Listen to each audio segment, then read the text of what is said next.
Hey, what's good? This is Brother Mose, Underground Footy Podcast. Just letting you know if you want to support what we're doing here, you can just hit us up on pgyoungboys.com. Anyway, let's get down to the show.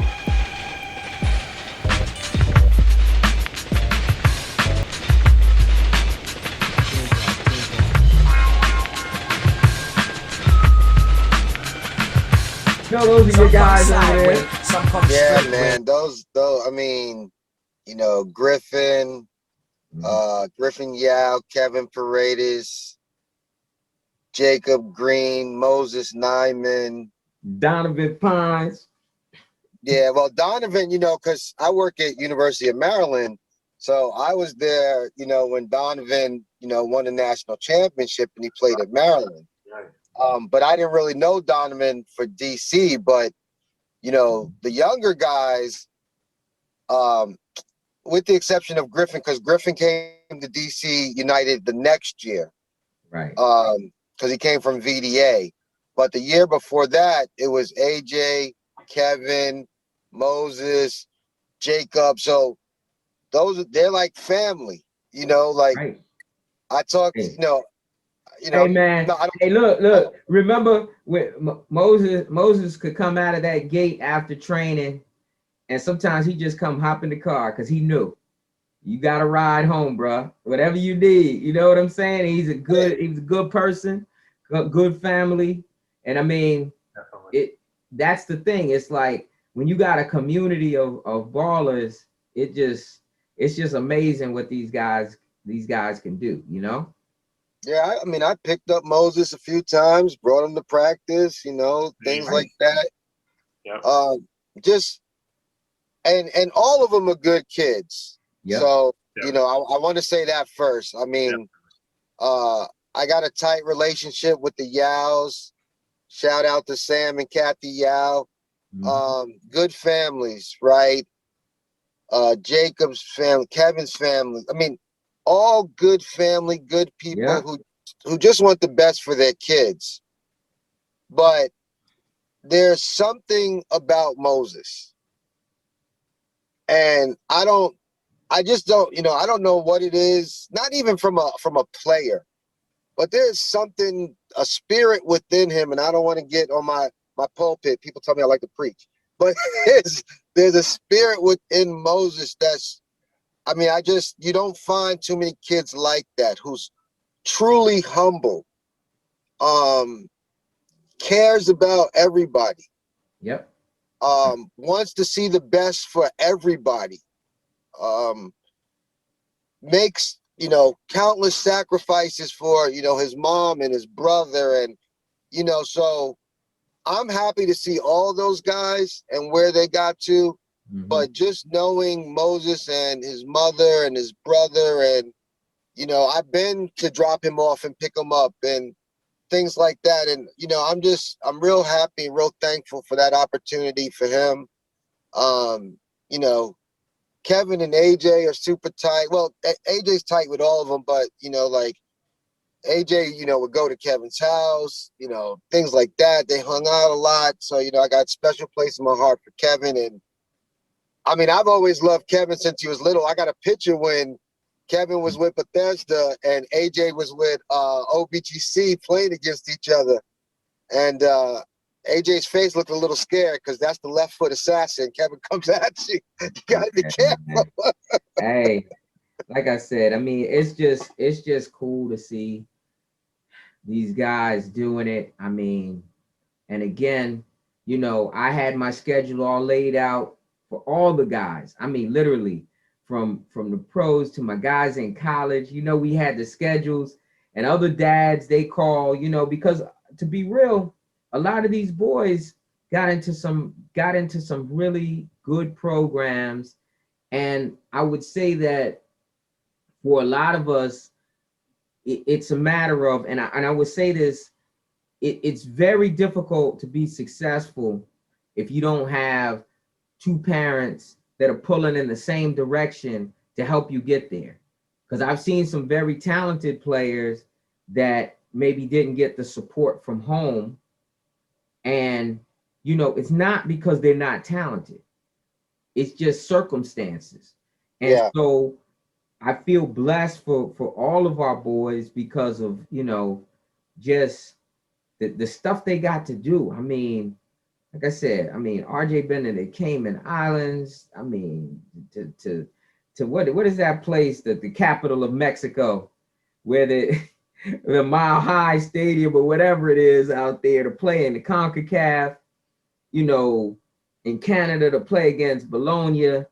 I mean, Ramsey's played against Arsenal and been to Spain to play. And it's stuff that the game can do so much. I mean, you don't have to make it to the highest levels, but if you can get out there in this soccer world and see what's going on, I think, you know, take advantage of it if you can, you know.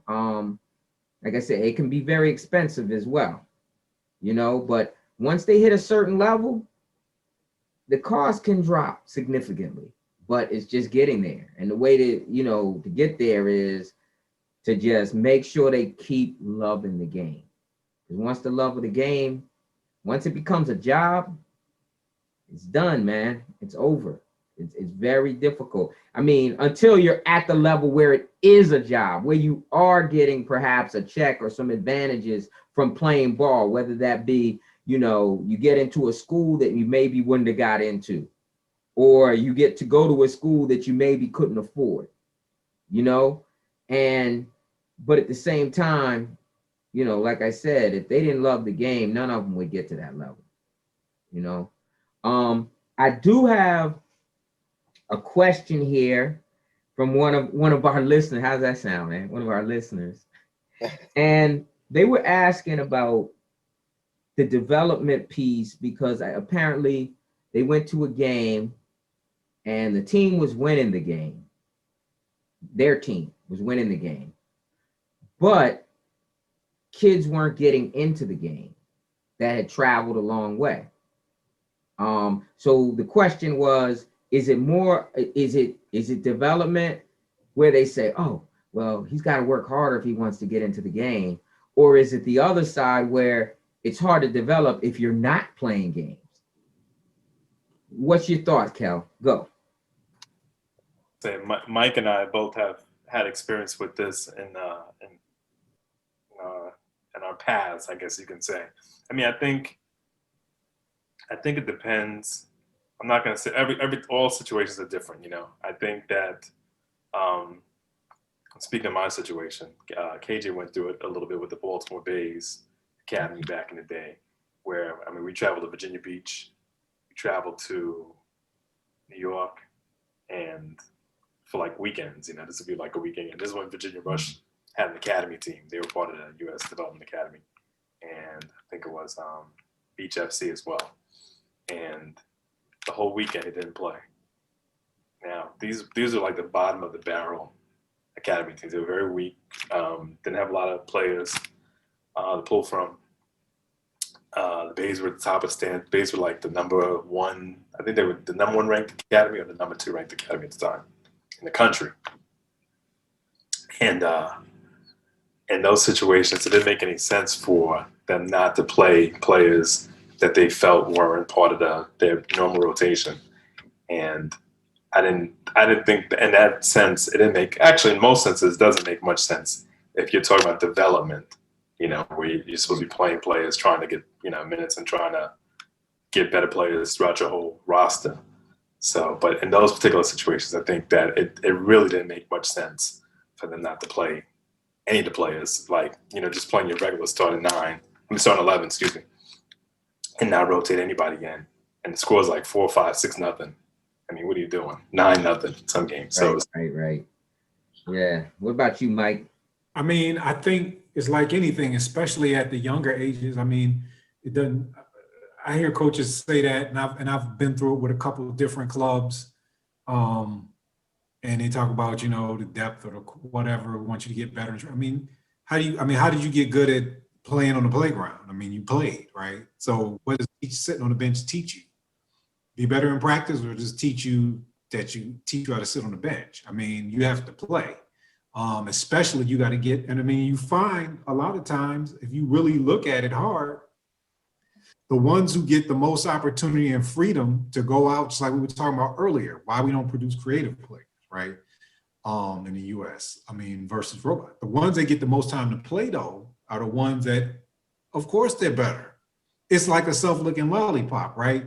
It's like, well, if you're better, you'll play more. Right. You're gonna get to play more no matter what, regardless of what you do. Some coaches do have favorites at some of these clubs, and so obviously those kids are gonna be better because they're playing more minutes as we said in the test, right?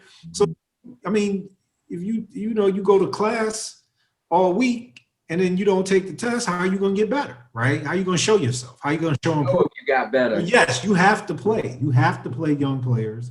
I get when you get to a certain age, because obviously when you get to the pros or when you get to college or you get a national team, everybody can't play. But how are you ever going to make it there if you don't play? You know, especially in the formative years.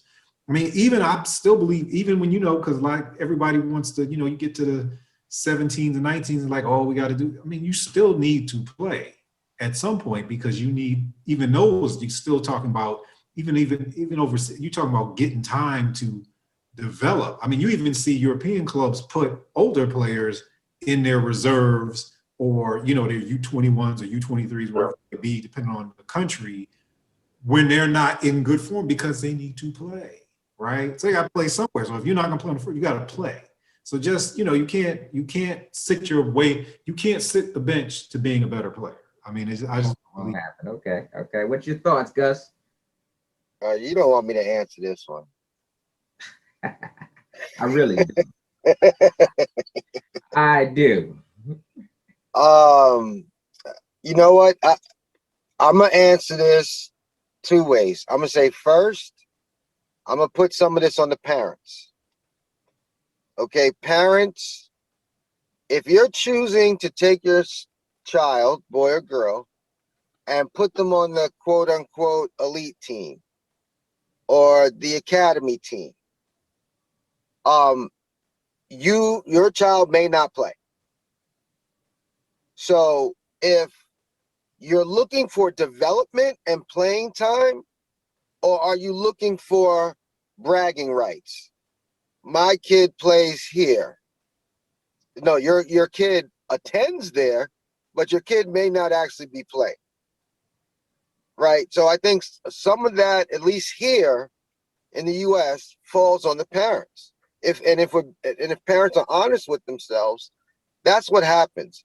I see it all the time. You get in certain circles, or you may meet somebody, and the first thing is, "Oh, my kid plays for the elite squad."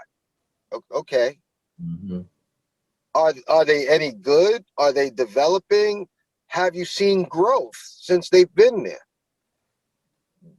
Then what usually happens is, fast forward, that parent's contacting you. Yeah, you know what? They're not playing them. Then we're not going to these tournaments. What other clubs do you know of that develops kids? And so I think you have to just be very careful. Not every environment is true development. Some are just about winning. And a lot of people stop speaking to me because they say, "Oh, Gus, you're the Euro snob. All you do is talk about when you went over to Europe." But I've been to different countries and seen the experiences. And look, when you say the word academy, you might be in the academy, but you're not guaranteed to play at all. And so you just have to ask yourself, like, what am I in this for? I remember when we were at DC United, and I know a lot of people are like, "Oh yeah, my kids are going to college and things like that."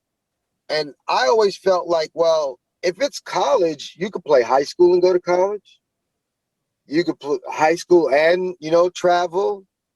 But for me, my thought process was, if we're talking MLS, then the only discussion should be pro. Now, granted, not everybody's going to go pro. And the model here is a little different, where you don't see so much movement of kids in between MLS academies. Like, you don't see kids who might have, been at DC United, then all of a sudden they jump to Columbus, or they jump to Atlanta United. Like you don't really see that so much here, because kids aren't getting paid. In Europe, and they've also divided up the territories in such a way that right, it stifles movement a bit. And it's not as close too. yeah, The market's so closed that you don't have, Right. as it could be a professional club, or Future could be a professional club or something like that, Yeah. Right. I mean, some of it to me is like this. Again, you're looking at the different models, right? Now, what I would say is this. The one way, like when the parent has to pay the money to go, then he might not be getting the truth from the club, right? About what they really think. And also, if the purpose of the club is to win games so you can get more kids, because you're getting paid up front.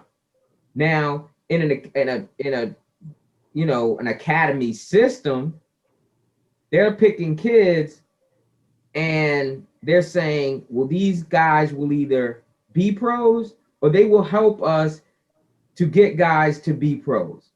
And at the point when they decide that it's no longer going to work, they will dismiss you and place you possibly in a setting that will allow for you development if they're really nice. But some places would just be like, okay, well, this is your last season, letting you know, and hopefully you can catch on somewhere else.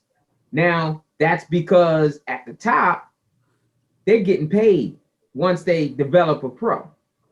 But again, where people get confused is because they think, oh, well, if you really want to be a pro, you should go to Europe. Well, if you go to, let's say, the Netherlands and your kid turns whatever, 16, 18, there might be a minimum payment and they have to be paid $250,000 if they're a foreign player. Well, if they got a guy who's even close that they could give 100 euros to, that's how they protect their markets, right? But at the end of the day, it's about cash at that point. So, they may decide that you're not developing in the way they want. And obviously each academy or each team could have a certain style of player that maybe one club says, oh, nah, they don't fit our style. But then the other one's like, oh yeah. But you can't really move like that here. But to bring it back to the American model, I think you have to find a balance, because what you're looking for is a balance, because you want the most competitive environment too. That is part of developing as well, because you could, some could make an argument, you could go to, I saw it especially bouncing around when Rami left DC and was going through some of the clubs in Virginia. And I was actually kind of shocked at what was going on in training and how they were training and what they were doing and what their expectations were relative to what I thought they were doing. And, like Virginia, Virginia kind of has a reputation for, being a little bit better than us on the Maryland side and some things. You see a lot, even DC United players, a lot of them came from Virginia. We have some, obviously, that are core that from Maryland, but a lot of their top players also came from Virginia. Right. But there's a lot of clubs out there where they place winning over development, and they'll tell you that. Or they were winning by virtue of just because they had the most athletic kids up to a certain age and they built this reputation, but you really pull the onion back, they didn't know how to develop kids. And then when they got to a certain age, they petered out. I saw 2 clubs specifically, I'm not gonna call their name on this podcast, who that was exactly the case. They had this rep coming up to a certain age, but then when they got older, they weren't really developing kids. And you putting your kid in that situation because you think they're better. And then they're like, but then they're talking to you about if you're not getting playing time, whatever. One thing I can say about DC, when we first went there, and Kelvin, I think you can attest to this as well, and maybe Gus, with your age group, when you came in with AJ in that 02 group, man, those trainings back then were competitive. They were good. They were more competitive. Yes, at least yes. I know and Lito's gone overseas and done some things over there too. Right. But at least I'm talking about here in our area in DMV, I saw the way they trained. And I saw the kids. You had the best. You had the best kids from DC, Virginia, Maryland in that crucible, and they were going at each other. Yes. And And the player pool was kind of deep, so you really had to fight. It's real deep.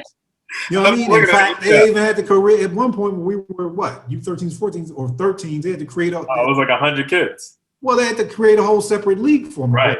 Yeah. To make sure that they played. Oh, yeah. When we're talking about it. Yeah. Okay, you didn't make the roster for the But you know, game. You still gonna get a game that weekend. So I'm saying it's the balance between, yeah, I get it.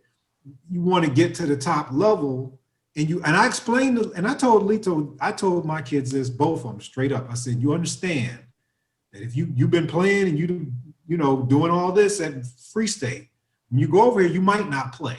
Do you still want to go? Yes. At the end of every season, I said, you might play. I said, that's what you should do. You understand that as you go into this, do you still want to stay? You want to go play high school soccer? You want to do something else? No, I want to stay. Okay, you understand that what you compete with? Yes. So they understood the situation they were in. Said, I still say, when you're looking at the long road, if you truly are trying to get as many people to the finish line, however far, everybody's not going to be Moses. Everybody's not going to be Griffin. Everybody's not going to be Eric Williamson. We understand that. But if you're trying to take, as many across the finish line as you want, then you have to give them the chance to develop, to build some security that, yes, if I make a mistake, I'm not going to be yanked out or I'm not going to be selected next week. But at the same time, hold them accountable so that that's part of development. In some cases, sometimes that part was the part that was missing. So you're in a competitive environment all week, and it's better than if you were at the regular local travel club, but now you got to get a chance, you got to get on the field and show and prove. You know what I mean? You can do that in training and bust heads every day, and you still ain't getting on the field. That's problematic. I think too, Gus, I agree with you, Gus, as far as like playing time and that, like, and Mike said the same thing with merit. And I said the same thing to my kids too. It's like, yeah, if you're not good enough to play, you're not gonna play. But I think sometimes, and probably different from Europe, like you said, your experience in Europe, where there's probably a little bit more honesty, a lot more honesty than here, where, the coach is like, all right, you got to prove yourself in the field, and then you prove yourself and you still don't play. So it's kind of like, all right, and I think we're watching here, you know what I mean? The one thing about players is this: ballers know ballers. Absolutely. So if they see somebody who's out there, they talking about their uncle and their cousin, and they grew up in the coach's garage and all this other stuff, and they're out playing them every day, but they can't get on the field. Yes. They're gonna be like, yo. And eventually, you have to figure out, like even still goes to what Gus said. Is it where you might have to move on? Yeah. Or do you need to move? Absolutely. Because nobody's gonna, bottom line is the only way you stop is if you stop yourself. So, there's that. And and I'm gonna try to tie this up. Look like we done turned this into a 2-piece joint. So we're gonna have part 1 and 2. So y'all gave me some content. Now, the other side of it is, like, I remember coaches coming to me like, well, in GOT soccer, this is the number X rated team. Parents. Save GOT soccer for the next. That's a whole. That's a whole other episode. Okay. Look. We might have. We gonna do. We gonna come up with some more topics. Don't get me talking about GOT soccer. Mike got the stories right. Bro, it's like you. The number 1 rated team in the country. Yeah. The number 1 team. And number 7 team in Maryland. Yeah. Really, there's left 20,000 GOT soccer points. Mm-hmm. We ran across a squad like that back in the day. It had 27,000 GOT soccer points. I said, I want to see your frequent flyer miles, because I'm looking through this record. Y'all done been to some ridiculous places, like Podunk, Portland. And, I'm like, yo, what? Why are you flying from the East Coast to the West Coast? You know how many teams you went past that you could have? You muted, Mike. You muted. Not only how many teams you went past, but how many teams you went past that could have beat you. beat the, Right. beat the brakes off. That's why I used to tell, well, again, I'm not gonna say no names, but I used to tell them, I was like, Hey, why look. you want to go out the country to do this tournament? I know teams around here that'll beat us. And you know, And you won't even have to you won't have to do nothing but get on the beltway. and now we got about four dozen leagues, you know, that are now competing to fill that vacuum left by the DA. And I just want to say I wish y'all luck. And we're just gonna try to keep the kids playing. So this summer and all that, man, these guys gonna get together and rip it up. I'll be putting out some videos so y'all can see what's going on out here. And guys, I want to thank you for sitting down. I know this isn't as organized for some of my podcast listeners, but I felt like it's very genuine. You know, it's like being in the barbershop. So guys, we're going to get together every now and again. We'll come up with some more topics and we'll keep this thing going. And any last words, gentlemen? Go ahead, Kel. I'm gonna give it to you. Man, I'm thankful for being here, and we'll do it again on part 2, and sure well maybe we'll see each other on the pitch somewhere around the Yeah, man. somewhere. We're getting the shots. We're trying to get it together, bro. All right. What about you, Mike? Go Manchester. Oh, geez. Yeah. Man, I'm glad we're gonna be on a podcast. We can't see you popping that collar, man. All right, what you got, Gus? I just want to say that you know, I definitely appreciate each and every one of you. You know, the 3 of you have helped me grow, not just in soccer, but as a dad, as a man. You know, you guys are truly brothers. You know, we have a WhatsApp group. I think if we look back to the very first post, it's been some years. Yeah. Oh, yeah. No question. Oh, yeah. You know, so we've been on this journey together. You know, I'm happy to see all the boys, you know, whatever it is they're doing. And you know, shout out for the academic piece. I know we didn't touch that. Yeah. But shout out to my boy Lito over at Penn State. You know, let's celebrate the academic side of what he's doing and what he's done. You know, Kyle, you know, the mathematician and everything. Like, so these guys are not just athletes, but they're students. And, you know, I stress that a lot of time working at the University of Maryland, also working in the athletic department. I tell people, these are students first. You have engineers, you have future doctors, you have things like that who happen to compete on the field, but let's celebrate and not forget their academic success as well. Yeah, and like I said, finish it off. And I got to give a shout out to RJ because he's rocking that Dean's List. And I know this has been a disappointing year. Marist didn't step on the field. The only team in the conference that did not play a game, you know. And, Wow. you know, I put it on COVID. And, you know, he's going to come back here. He's going to keep grinding, putting in his work. He's got some good teammates up there that he's, man, sometimes they do 2-a-days. They trying to, you know, get their training in. So these dudes is chasing it.